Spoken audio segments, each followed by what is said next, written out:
யூடியூப்ல radio ஜாக்கியா work பண்ணிட்டு இருக்கேன். என்னப்பா? ரேடியோ ஜாக்கி ஆர்ஜேவா? ஆர்ஜே. ஆமா சார். சூப்பர். உன் வயசும் ராஜு வயசு மாதிரி தான் இருக்குண்டி. அப்படியானே? என்னமோ சொல்றாங்க அப்படின்னு. Thank you thank you thank you. அது அடுத்தபடியாக ரொம்ப ஒரு முக்கியமான நபரை நான் மேடைக்கு கூப்பிட இருக்கேன். ஸோ தமிழ் பேச்சு எங்கள் மூச்சுன்னு டிவியில் ஜட்ஜா மட்டும் வராமல் அதை நிஜமாவே ப்ராக்டிக்கல் லைஃப்லையுமே இம்ப்ளிமெண்ட் பண்ணக்கூடிய ஒரு நபர். மிகப்பெரிய ஆசிரியர் மட்டும் இல்லாமல் ரொம்ப சூப்பரான ஒரு பேச்சாளர் அண்ட் ஈரோடு மண்ணின் மைந்தன் ஈரோடு மகேஷ் அவர்களை மேடை கலைக்கிறேன். வணக்கம். வணக்கம் சார்.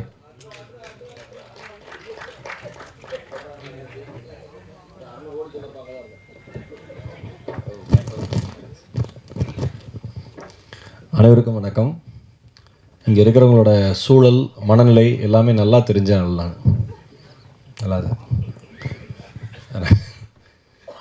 எனக்கு ரொம்ப ரொம்ப மகிழ்ச்சி. ராஜுவோட வெற்றி வந்து என்னோட வெற்றி மாதிரி. ஏன் அப்படின்னா ஒரு 15 வருஷமாக 10 வருஷம் மேலே தம்பி தெரியும்.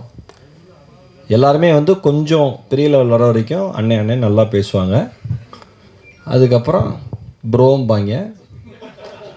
அதுக்கப்புறம் என்ன எப்படி போகுதும்மா நம்மகிட்டயே நல்லா போகுதுங்க, நல்லா வரலாம் நீங்களாம் ஏன் இப்போல்லாம் வரதில்லை அடிக்கடி அப்படின்னு நான் அப்படியே ஃப்ளாஷ்பேக் ஓட்டி பார்ப்பேன். சரி, நான் அமைதியாக இருந்துப்பேன் எப்பயுமே. அதான் நல்லதுன்னு நினைப்பேன் நான் எப்பயுமே. அப்படியே ஓட்டி பார்ப்பேன். சரி, ஓகே, தம்பி நல்லா வரட்டும். அவங்க உழைப்பு அவங்க வராங்க, அவங்க வாயை அவங்க பேசுகிறாங்க. நம்ம எதுக்குமே கொந்தளிச்சிடக்கூடாது, அமைதியாக இருக்கணும்னு நினைப்பேன். வாழ்க்கை எனக்கு கற்றுக் கொடுத்த ஒரு மிகப்பெரிய பாடமே எல்லா சூழ்நிலையும் மனநிலையை சமநிலையாக வச்சுக்கிட்டோன்னாவே டென்ஷனே கிடையாது. ஏன்னா இது ஒன்று தான் நான் எப்பயுமே நம்புகிறேன். ஆனால் எப்பயுமே தான் பண்ணுற எல்லா புதிய விஷயத்தையுமே அப்டேட் பண்ணுற ஒரு அன்பு தம்பி வந்து ராஜு. அது எனக்கு ரொம்ப ரொம்ப பிடிக்கும். டீசராக ஒன்று, பாட்டாக, லிரிக்கல் வீடியோவாக வந்துடும், எல்லாமே அனுப்புவார். எனக்கு அவ்வளோ சந்தோஷமாக இருக்கும். ஒரு இங்கே பிக் பாஸில் வந்து எல்லாருமே அண்ணாச்சிலாம் சொன்னார், அந்த சர்க்காஸ்டிக்காக ஒரு ஸ்டைல் இருக்கும் ராஜுட்ட காமெடி பண்ணுறதுல. ரொம்ப அது அப்படியே ரொம்ப கொந்தளிச்சுட்டு இருக்கிற சமயத்தில் கூட இப்படி ராஜுவோட கேரக்டர் என்னன்னு ஒரே ஒரு வார்த்தையில் சொல்லி பக்கத்தில் அணுகுண்டே அடித்தாலும் திரும்பி என்ன சத்தம்மா, அதுதான் ரியல் கேரக்டரே. அந்த மாதிரி இன்றைக்கி வந்து தம்பியை பற்றி இவ்வளோ எல்லாரும் புகழ்கிறப்ப அங்கே விஜயாதராஜன் நான் சொல்லிகிட்டே இருந்தேன். எனக்கு அவ்வளோ சந்தோஷம், ரொம்ப ரொம்ப சந்தோஷம். டைரக்டர் சார், ஒரு நல்ல படத்தில் தம்பியை இவ்வளோ நல்லா காமிச்சதுக்கு என்ன ஒரு சகோதரனாக உங்களுக்கு என்னுடைய மிகப்பெரிய நன்றி. ஆமாம், நிவாஸ் கே பிரசன்னா எனக்கு ரொம்ப ரொம்ப ரொம்ப ரொம்ப பிடிச்ச music director. Very simple and humble person. Saranya மேமும் சார்லி சாரு, நான் ரொம்ப ஆர்வமாக இருக்கேன் இந்த படத்தில் உங்களோட ஸ்கோர் என்னன்னு பார்க்குறதுக்கு. ஏன்னா எல்லாரும் நடிக்கிறப்பையும் அவங்க பேர் வந்துக்கிட்டே இருக்கும். சார்லி சார் நடிக்கிறாரு, சரண்யா மேம் நடிக்கிறாங்க, அந்த மாதிரி பேர் வந்துகிட்டே இருக்கும். இவங்க 2 பேர் நடிக்கிறப்ப மட்டும் பேர் வராது, அந்த கேரக்டர் மட்டும் ஓடிக்கிட்டே இருக்கும். இப்போ சின்ன காமிச்ச அந்த ட்ரெய்லர்லேயே பார்த்தீங்கன்னா சிகரெட் குடிச்சிட்டு அம்மாவும் பையனும் பேசுகிறப்ப திரும்பி ஒரு லுக் விட்டுருப்பார். அதுலேயே முடிஞ்சு போச்சு, என்ன இதெல்லாம் வாழ்க்கைங்கிற மாதிரி. அதுதான் அந்த எக்ஸ்பீரியன்ஸ், அதுதான் அந்த 2 ஹீரோயின்ஸ். வாழ்த்துக்கள். டிஓபி சாருக்கு வாழ்த்துக்கள். பப்பு அப்படி ஒரு எனர்ஜியான பையன், சரியான இடத்துல நீங்கள் வந்திருக்கீங்கன்னு நான் நினைக்கிறேன். என்னுடைய மனம் நிறைந்த வாழ்த்துக்கள். பொதுவாகவே இந்த லவ் இந்த சப்ஜெக்ட்னாவே எல்லாருக்கும் பிடிக்கும். ஏன்னா லவ் பண்ணாதவங்க தான் உலகத்திலே 2 லெட்டர் ரொம்ப அதிகமாக போய் சொல்கிற லெட்டர்னு, லவ் லெட்டரும் லீவ் லெட்டரும்பாங்க. அதில் தான் எல்லாமே சொல்லுவாங்க. ஆமாம், சிரிச்சு ஒரு 4 பேருக்கு நன்றி. பரவாயில்ல, அதெல்லாம் எங்கள் டீம்னாலும் அப்படி சிரிச்சு நாங்களே என்கரேஜ் பண்ணிக்குவோம். உங்களை பற்றி தெரியும், கேமரா ஆன் பண்ணிட்டு அப்படியே அமைதியாகிடுவீங்க, அதுவும் பிரச்சனை கிடையாது. ஏதோ ஒரு 4 பேர் அப்படி சிரிச்சிங்கன்னா அதுக்காக தான். 2 லெட்டர், நீ இல்லைன்னா நான் இல்லை, நீ இல்லைன்னா நான் இல்லைம்மா, நீ இருக்கணும் இல்லை நான் இருக்கணுமா, இவ்வளோதான் லைஃபே. ஒன்றா நீ இருக்கணும் இல்லை நான் இருக்கணும், இந்த 2 கேப்புக்குள்ளே வாழ்க்கை அடங்கி போயிடும். அதை வந்து அழகாக ஃப்ரேமில் பார்க்குறப்ப காமிச்ச கொஞ்ச நேரத்தில் ஹானஸ்ட்டாக சொல்கிறேன், அவ்வளோ தூரம் நான் சிரித்தேன். அது சரண்யா மேம் வந்து அந்த 2 பேருக்குள்ளே நேற்று நான் படம் பார்க்கல, நான் எதாச்சும் சொல்கிறேன், ஃப்ரெண்டு 2 பேருக்குள்ளே ஒரு மியூசிக்னு ஒரு மியூசியம் மேலே ஆசை வந்துடக்கூடாதுன்னு சொல்கிறப்பெல்லாம் எனக்கு வந்து அவ்வளோதான், இதுதான் வேணும். ஆர்கானிக்காக ஒரு சிரிப்பு வருதுன்னா அது படத்தோட வெற்றின்னு அர்த்தம். Bun butter jam. எனக்கு தெரிஞ்ச ஹைவேல ஸ்டால் முன்னாடி விற்கிற ஆள் மாதிரியே நிற்கிறேன் நான். இந்த அளவுக்கு ரியலிஸ்டிக்காக யோசிச்சு நான் பார்த்தே கிடையாது. ரொம்ப ரொம்ப சந்தோஷம், மிகப்பெரிய வாழ்த்துக்கள் தம்பி.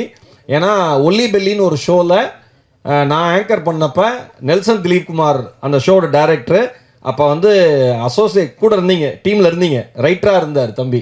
அருமையான ரைட்டிங் சென்ஸ். ராஜு வந்து ஒரு பெரிய ஹீரோ மட்டும் கிடையாது, அதுக்கான தகுதி மட்டும் அவருக்கு இல்லை, மிகப்பெரிய இயக்குனர் ஆகிறதுக்கான தகுதியுமே ராஜுட்ட இருக்கு.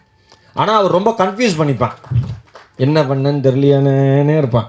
இனிமேல் நடிக்க மட்டும் செய் தம்பி, இந்த டைரக்டர் மாதிரி நல்ல டைரக்டர் இருப்பாங்க, நல்லா கொண்டு வருவாங்க. ஆமாம், கோகுல் சார் சொன்னார் அவ்வளோ அழகா. சார் இதற்கு தான் நான் ஆசைப்பட்டேன், பாலகுமாராக பெரிய ஃபேன் சார். நான் சீன் பை சீனாக ஒரு வார்த்தையாக சொல்லுவேன் சார். அதை அவ்வளோ அழகாக அவங்கள பற்றி சொன்னார். எல்லாரும் பாராட்டுறப்ப உங்கள் அம்மா அப்பா எவ்வளோ சந்தோஷப்படுவாங்களோ அதற்கு இணையாக சந்தோஷப்படுற ஒரு ஆன்மா இங்கே நான் நிற்கிறேன். மனம் நிறைந்த வாழ்த்துக்கள். தியேட்டரில் பார்த்துட்டு உங்களை கொண்டாடுறதுக்கு கோடி பேரில் ஒருத்தனை நானும் காத்திருக்கேன். Thank you so much, love you all. மிக்க நன்றி. எல்லாரும் நல்லா சப்போர்ட் பண்ணுங்கள். உங்கள் பேனா நல்லபடியாக எழுதிட்டு நல்லா இருப்பி ஆண்டவா. தேங்க்யூ. ஃபேவரட்டான ஸ்டார் இமான் அண்ணாச்சி இங்கே நம்ம கூட இருக்காங்க. ஸோ அவரை மேடை கலைக்கிறேன்.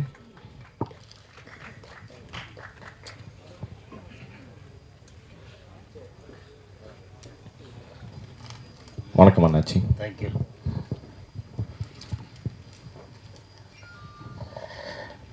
அனைவருக்கும் மாலை வணக்கம்.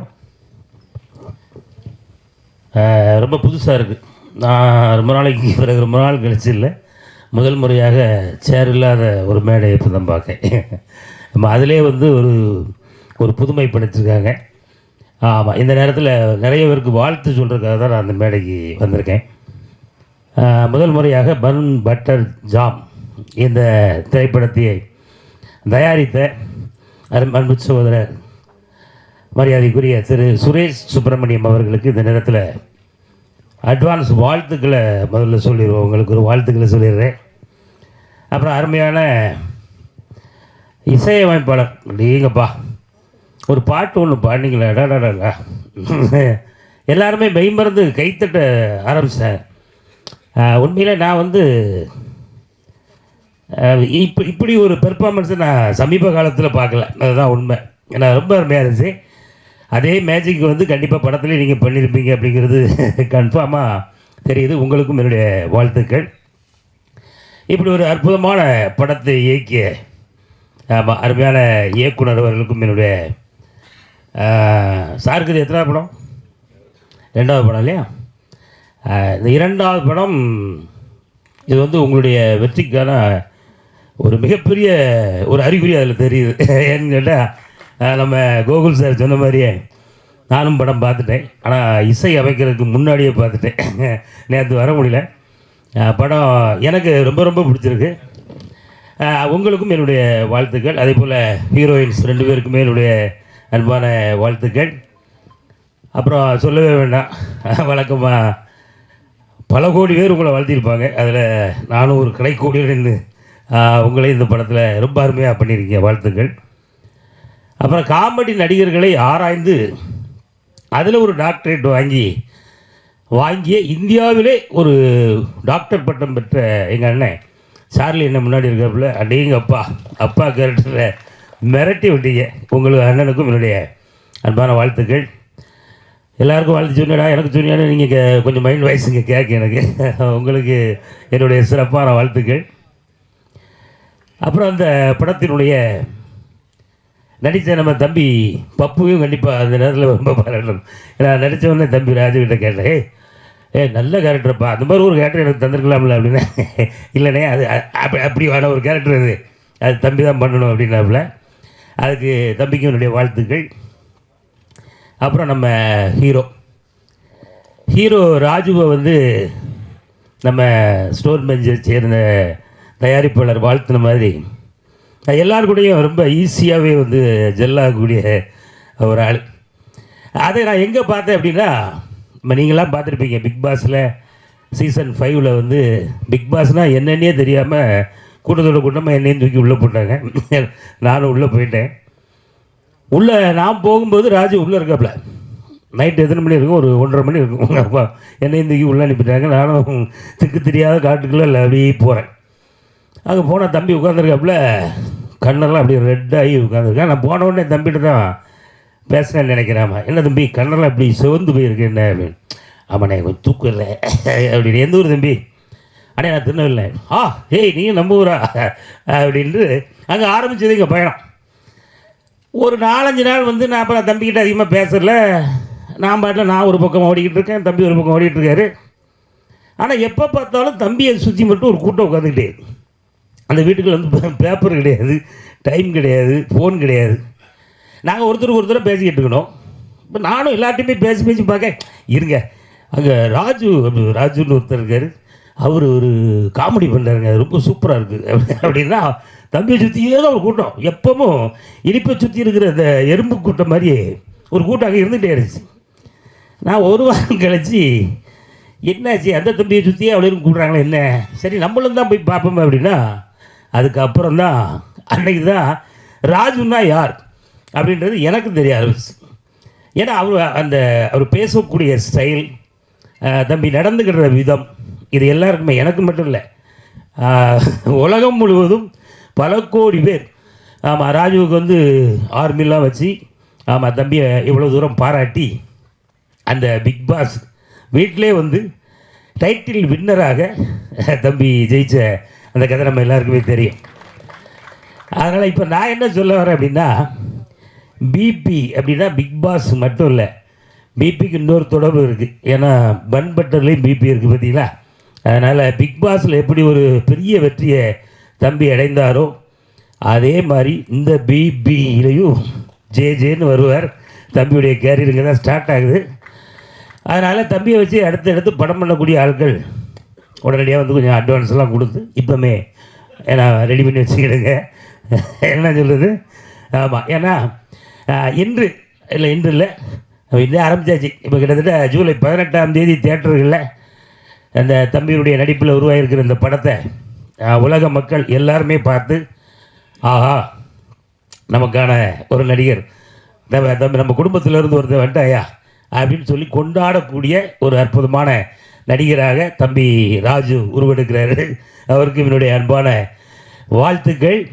இன்றைக்கி ஆரம்பிக்கிற தம்பியுடைய பயணம் விரைவில் 6 கோடி 60 கோடி 600 கோடி அந்த மாதிரி சம்பளம் வாங்கக்கூடிய அளவுக்கு உங்களுடைய பேரும் புகழும் உங்களுடைய வளர்ச்சியும் அமையணும் அப்படின்றத அன்போடு வாழ்த்தி இந்த பண்பு ஜாம் சம்பந்தப்பட்ட அத்தனை அன்பு உள்ளவர்களுக்கும் என்னுடைய அன்பான வாழ்த்துதல்களை சொல்லி விடைபெறுகிறேன். நன்றி, வணக்கம். நன்றி சார், தேங்க்யூ. நான் ஒருத்தரை கூப்பிட போகிறேன். அவருக்கு இன்ட்ரோவே ரொம்ப பெருசாக இருக்குது.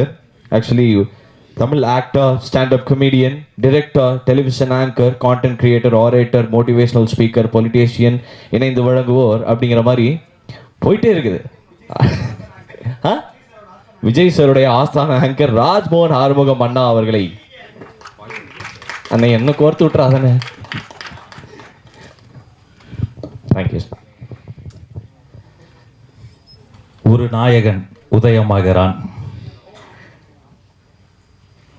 யுகபாரதியுடைய ஒரு கவிதை இருக்கு. இன்னைக்கு வெளியில கூட்டு போவீங்களா என்று தொடங்கி இன்றைக்காவது வெளியில் கூட்டி செல்வீர்களா என்று கேட்கிறாள் மனைவி. இன்னைக்கு வாங்கி தருவீர்களா என கேட்க தொடங்கி இன்னைக்காவது வாங்கி தருவீர்களா அப்பா என கேட்கிறது குழந்தை. இன்னைக்கு ஜெயித்து விடுவேன் என நம்ப தொடங்கி இன்னைக்காவது ஜெயித்து விடுவேன் என ஓடிக்கொண்டே இருக்கிறேன் நான். அப்படி ஓடிக்கொண்டு இருக்கக்கூடிய ஒரு பெரிய கூட்டத்திலிருந்து ஒரு மனிதன் இதே மாதிரி ப்ரெஸ் ஈவெண்ட்லாம் பின்னாடி உட்கார ஆரம்பிச்சு, இது மாதிரி ப்ரெஸ் ஈவெண்ட்லாம் ஆங்கருக்கு சைடில் ஸ்கிரிப்ட் எழுத ஆரம்பிச்சு, இன்னைக்கு ஜாம்பவான்கள் சார்லிக்கும் சரண்யா மேடமுக்கும் நடுவில் வந்து உட்காந்துருக்கானா அது வந்து அவனுடைய உழைப்பு உழைப்பு உழைப்பு. ராஜு உட்கார். தமிழ் சினிமாவில் உண்மையாக உழைச்சா அதை ஜெயிச்சிடலாம்.